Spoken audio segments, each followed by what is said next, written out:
I think it's safe to say that change is on my agenda. Change for good. And I embrace that and I enjoy that change. I don't fear it. It was not a servant who entered the stateroom that morning. It was not a curator, an archivist, or a nervous palace aide carrying written instructions. Prince William walked through the doors himself, stopped beneath Camilla's towering portrait, and gave an order so direct that every conversation died instantly. Then, before anyone could intervene, the future king placed his own hands on the frame and began escorting it out of the room. Before we go deeper into what this really means for the royal family, make sure to subscribe so you don't miss a single update. William knew the stateroom was more than a grand chamber. It was one of the palace's most controlled ceremonial spaces, a room used for formal duties, where every portrait declared rank, legitimacy, and dynastic memory. Camilla's image had occupied a prominent position, linked to the monarch's household, which meant removing it was not decoration. It was a statement about who belonged at the center of royal history. The prince gave the order plainly. He instructed two attendants to lift the frame, refused the prepared cover, and walked beside them as they carried it into the corridor. A senior footman froze with one hand resting on a chair. The assistant curator asked whether the removal was temporary. William did not hesitate. "It will not be returning." The words were quiet, but their certainty left the room colder than any raised voice. Camilla received the news while reviewing correspondence in her private sitting room. She stopped reading, removed her glasses, and asked who had authorized it. Her secretary answered that William had personally escorted the portrait away. Anger flashed first. Then came something more private and painful. She understood that every member of staff had witnessed the humiliation. The palace had prepared a safer explanation, claiming routine redecoration. William rejected it. He wanted no false language softening what had happened. Staff then discovered that the empty space had already been measured for another frame, while the replacement name remained sealed inside the curator's folder. The plan had existed before that morning. Halfway down the corridor, one attendant paused and asked where the portrait should be stored. William looked directly at the painted image and answered, "Away from the staterooms." Before the frame reached storage, word reached King Charles. The monarch faced an impossible choice: confront his heir and restore his wife's image, or remain silent and let the household understand that the future king's decision stood. But the portrait was only the visible wound. Behind it stood three people whose private loyalties had been moving toward collision for far longer than anyone inside the palace understood. To the palace staff, the removal looked like a ruthless assertion of power. To William, it was something far more personal. The portrait represented years of compromises he had been expected to accept without protest. To Camilla, its removal felt like a public erasure of everything she had endured to stand beside Charles. And to the king, the empty wall became a brutal choice between protecting his wife and preserving trust with the son who would inherit everything. William had never believed that royal portraits were harmless decoration. He saw them as part of the monarchy's permanent historical record, a public statement about duty, continuity, and who deserved to remain at the center of national memory. The stateroom carried even greater weight because it was a formal palace chamber used for important royal occasions. Every image placed there suggested authority. Every removal carried judgment. That was why the prince believed private affection could never be allowed to decide how history would be arranged. Camilla understood the same wall in a completely different way. For her, the portrait marked the end of decades spent facing rejection, whispered criticism, and the belief that she would never truly belong beside Charles. Its position had become proof that she had survived the hostility and secured her place. The king saw it as proof as well. He had defended her for years, and now his son's action felt like a challenge, not only to his wife, but to the choices that had shaped his reign. Before entering the stateroom, William had stood near the main staircase with the removal order folded in his hand. Catherine found him there and asked whether he was certain. He admitted that he was not calm. He was angry, wounded, and tired of accepting decisions in silence. Yet he told her that remaining quiet would be worse. The princess had already read the memorandum, a formal written record explaining the disputed ceremonial changes, and she knew the portrait was only the surface of something deeper. She warned him that exposing the full disagreement could divide the family in public. Camilla confronted the humiliation alone. She asked her private secretary whether staff members had watched the portrait leave. The secretary hesitated, and that pause gave her the answer. She turned away and said that humiliation moved faster inside a palace than beyond its gates. Charles had been bypassed because the removal fell under William's authority over an upcoming ceremonial reorganization, meaning the decision entered the official schedule before the monarch was informed. Before luncheon, Charles telephoned his son and asked him to restore the portrait. William gripped the receiver, chose his words carefully, and said, "I cannot put back what should never have been placed there under those terms." To understand why William refused his father so decisively, the story must return to the private ceremony that turned unease into an irreversible decision. The crisis did not begin when the portrait left the stateroom. It began 6 weeks earlier, during a closed rehearsal for the Crown Heritage reception, when only senior royals, household officials, and 2 curators were present. What should have been a routine discussion over ceremonial placement became the moment William finally understood how far Camilla intended to extend her influence. One sentence was spoken beside that same portrait, and from that instant, the future king began preparing its removal. William entered the rehearsal already uneasy. The Crown Heritage reception was a formal royal gathering designed to present the monarchy's history, symbols, and continuity to foreign dignitaries and representatives from Commonwealth nations. Every seat, speech, portrait, and historic object carried meaning because the event was meant to show not only where the crown had been, but where it was going. Camilla understood that symbolism. So did the prince. That was precisely why the tension had been growing. He had already challenged several changes that quietly elevated her household within events linked to the future reign. At first, each adjustment seemed small: a revised seating position, a different speaking order, a new approval route.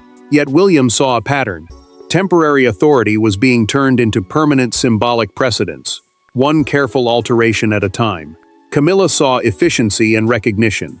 He saw history being rewritten without a clear vote, a clear order, or his father's full awareness. The breaking point came beside the same wall that would later stand empty. Camilla instructed the curator to move a portrait connected to William's late mother into a secondary gallery, so her own image could remain the dominant female portrait during the reception. The prince asked whether Charles had personally approved the instruction. She answered that the king trusted her judgment. William became completely still.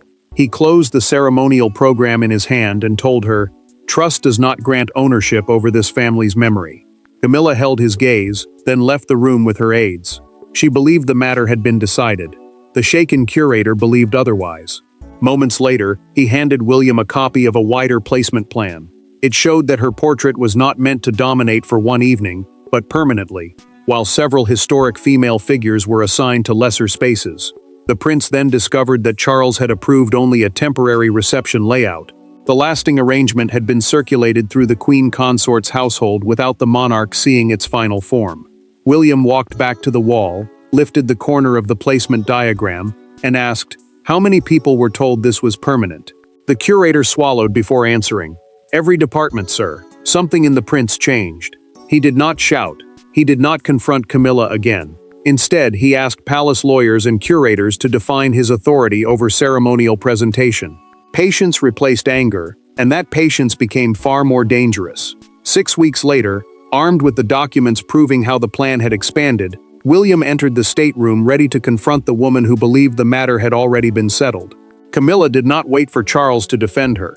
Before the portrait had reached the storage corridor, she crossed the palace with her private secretary struggling to keep pace behind her.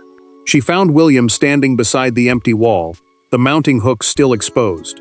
Staff were dismissed. The doors closed. For the first time, there were no courtiers to soften their language, no ceremonial smiles, and no monarch between them. Camilla demanded that the portrait be restored. William refused. The silence that followed felt more brutal than shouting. She looked at the 2 brass hooks left behind, and at the pale rectangle, where the frame had shielded the wall from years of light. That empty space made the removal feel harsher than any formal order. It did not suggest delay. It suggested judgment. William remained beside the table, where the permanent placement plan lay open between them.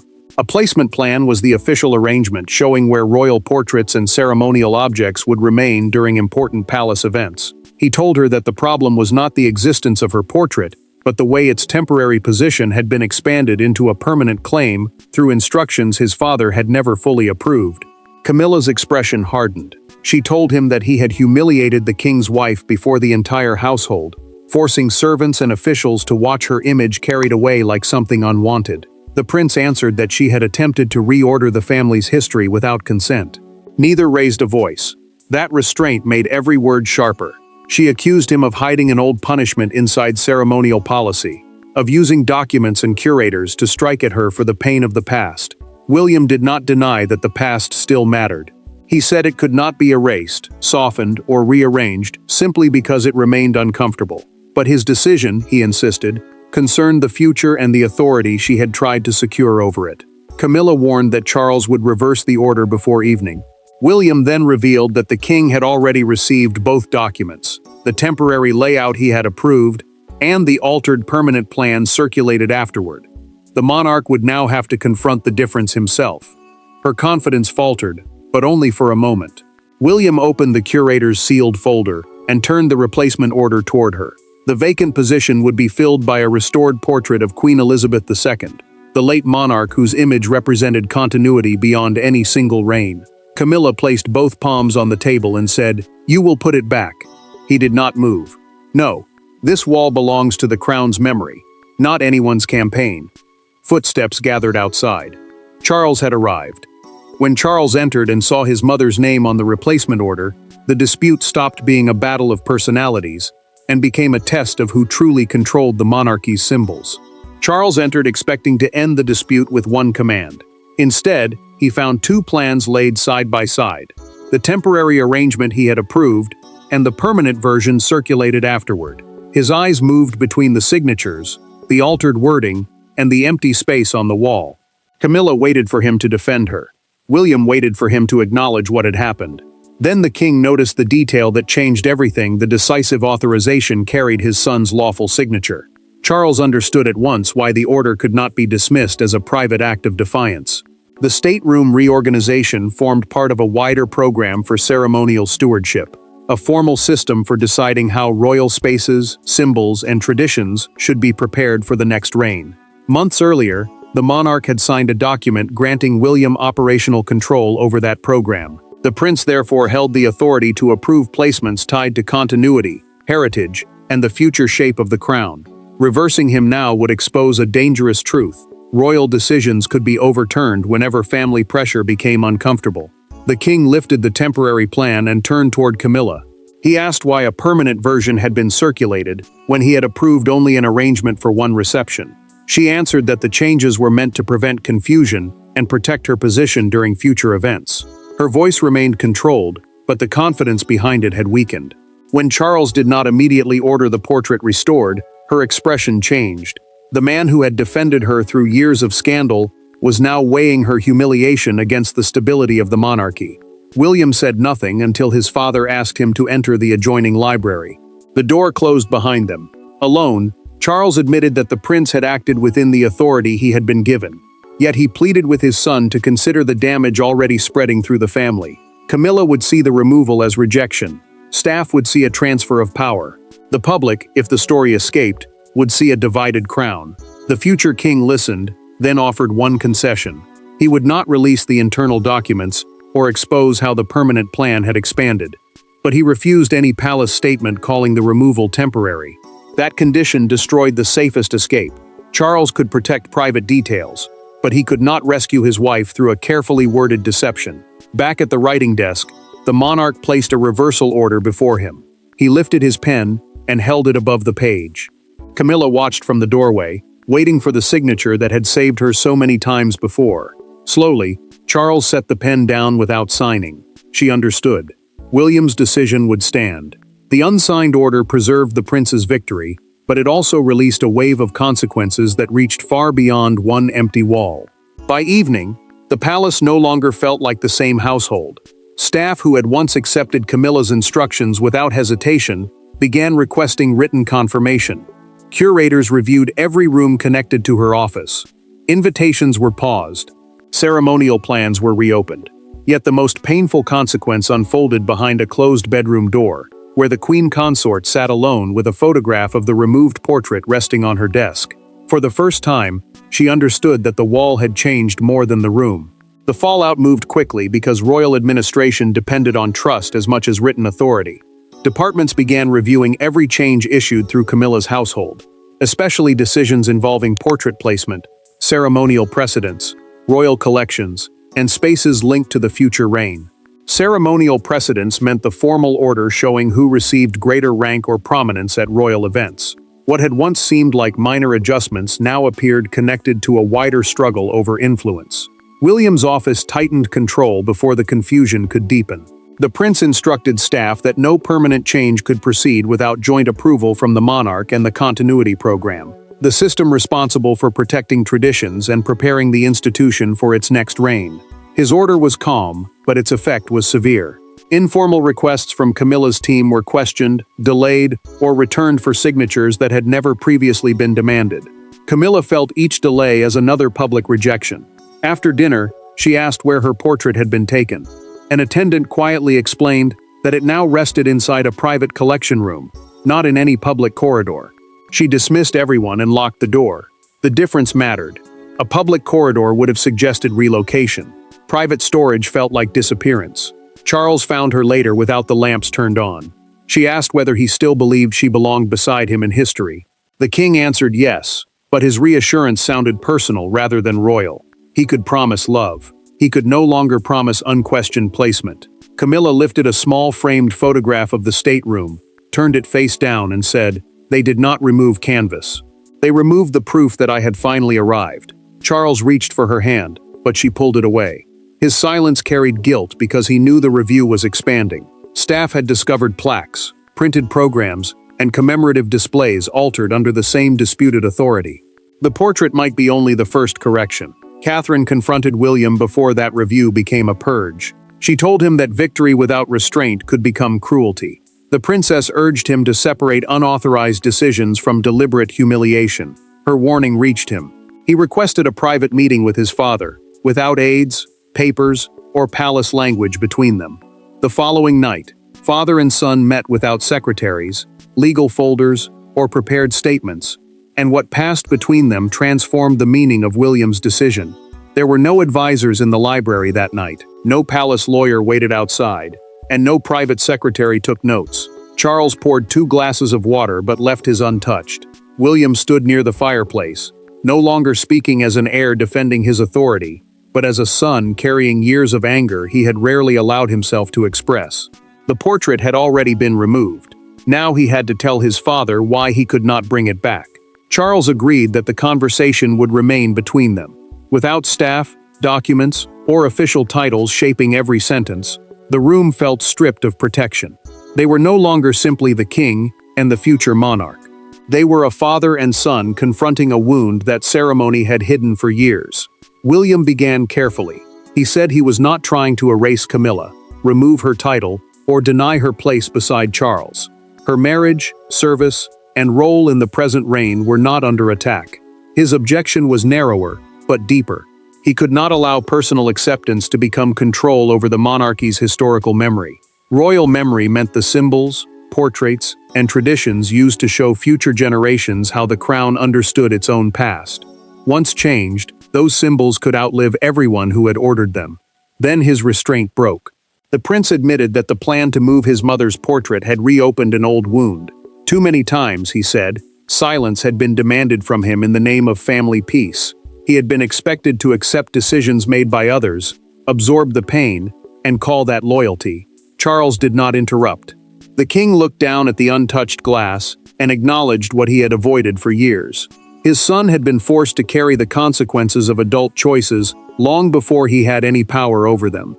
Protecting his own happiness, Charles admitted, had sometimes required William to suffer without recognition.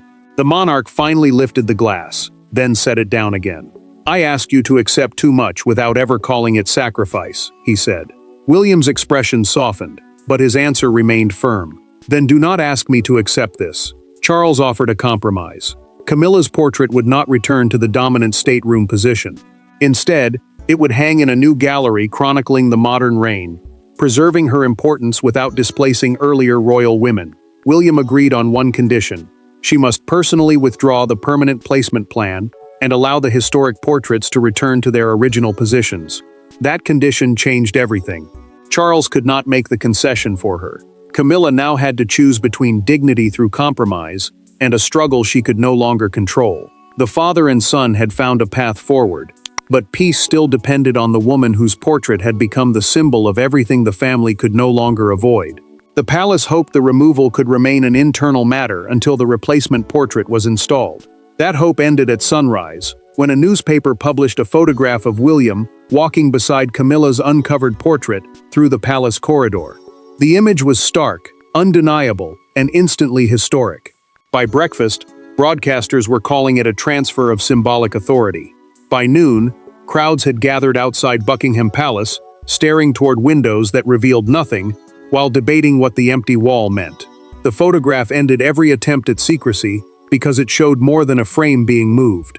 William walked beside it with two attendants, making clear that the removal had been personal, deliberate, and supervised by the future king.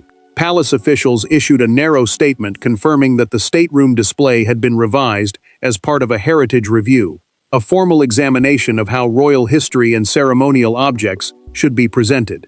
They refused to call the change temporary. That silence validated the prince more powerfully than any open defense. Camilla received the newspaper with breakfast. The headline read, "The Portrait Prince, William removes Queen's image himself." She studied the image without speaking, then folded the paper with exact care and placed it beneath the tray. Her control held, but the wound deepened. The private humiliation she had feared now belonged to millions. William faced a different kind of pressure. He watched a broadcaster describe the moment as a son reclaiming royal memory. Catherine stood beside him and warned that the public would now assign motives to a decision only a handful of people truly understood. The princess knew some would see courage, others revenge, and many would never separate the two. William did not answer immediately. He had won the institutional argument, yet he could feel the story escaping his control. Outside Buckingham Palace, the reaction became impossible to ignore. A crowd gathered beneath the Victoria Memorial, the monument facing the palace that often becomes a meeting point during major royal moments. One woman held two postcards above her head, one showing Queen Elizabeth and the other Diana. When the palace confirmed that Elizabeth's restored portrait would fill the vacant position, applause broke across the live broadcast. Camilla watched that moment and finally understood that continuing the struggle would only deepen her defeat. She signed a handwritten withdrawal of the permanent placement plan in blue ink, paused over her name, and slid the page toward Charles. "I will not beg for the wall," she told him, "but I will not pretend it did not hurt to lose it." The king accepted the page without trying to soften what it meant. She had not apologized, but she had accepted the new gallery arrangement. With the disputed order withdrawn and the replacement ready, the family returned to the stateroom for a final moment that would define what had been lost, preserved, and changed forever. The following morning, the stateroom doors opened once more. William entered first, but this time he carried no removal order. Charles walked beside Camilla, whose expression remained composed even as she faced the empty space where her portrait had once hung. Then the attendants raised Queen Elizabeth's restored image into position. No one applauded. No one spoke. Yet in that silence, the monarchy delivered its final verdict. The wall would honor continuity, while Camilla's place would be preserved elsewhere. The new arrangement carried meaning far beyond one room. Elizabeth's portrait now stood as the central female image of continuity, linking the crown's past to its future, without allowing private feeling to alter public memory. Camilla's portrait had not been destroyed or hidden away. It had been transferred to the Gallery of the Modern Reign, a newly designated space, telling the story of Charles's time as monarch. There, her image would hang beside his, not above the women whose service had shaped the dynasty before her. The palace also approved a formal rule requiring joint written consent before any permanent change could be made to historic ceremonial displays. That rule mattered because it stopped personal preference from quietly becoming royal precedent, a lasting example that future households might feel entitled to follow. Camilla stood beneath Elizabeth's image and studied the completed arrangement. The pain remained. She could not forget the humiliation of watching her place removed before the household, nor could she pretend William's method had been gentle. Yet she admitted that the room now felt balanced. Her place beside Charles was real, but it could not depend on pushing another woman's memory into the shadows. William spoke without triumph. The prince told her that he had never intended to erase her marriage, her service, or the years she had stood beside his father. He regretted the personal humiliation, but he did not apologize for defending the historical record. Camilla heard the distinction. For the first time, she accepted that his decision had drawn a boundary rather than declared revenge. Charles then asked them both to follow him into the new gallery. The king stood between his wife and son before the relocated portrait, now framed as part of his reign rather than a claim over the whole dynasty. In that quiet moment, each understood what the crisis had exposed. Camilla saw that acceptance could not be forced through walls or titles. William saw that correction must never become cruelty. Charles finally understood that peace built on silence was only conflict waiting to return. Before leaving the stateroom, Camilla looked once at Queen Elizabeth's portrait, and then turned to William. "It belongs here," she said. The prince answered, "Yes." They did not embrace, but they walked out through the same doorway without anger, while Charles followed between them. William had escorted one portrait out of the stateroom, but he had not erased Camilla from royal history. He had drawn a boundary around that history, and by finally accepting it, the family transformed a humiliating removal into a painful act of clarity, one that preserved Camilla's dignity, restored Elizabeth's rightful place, and proved that the crown could honor the past without allowing it to be rewritten. Thanks for watching. Please don't forget to like and subscribe, and we will see you in next one.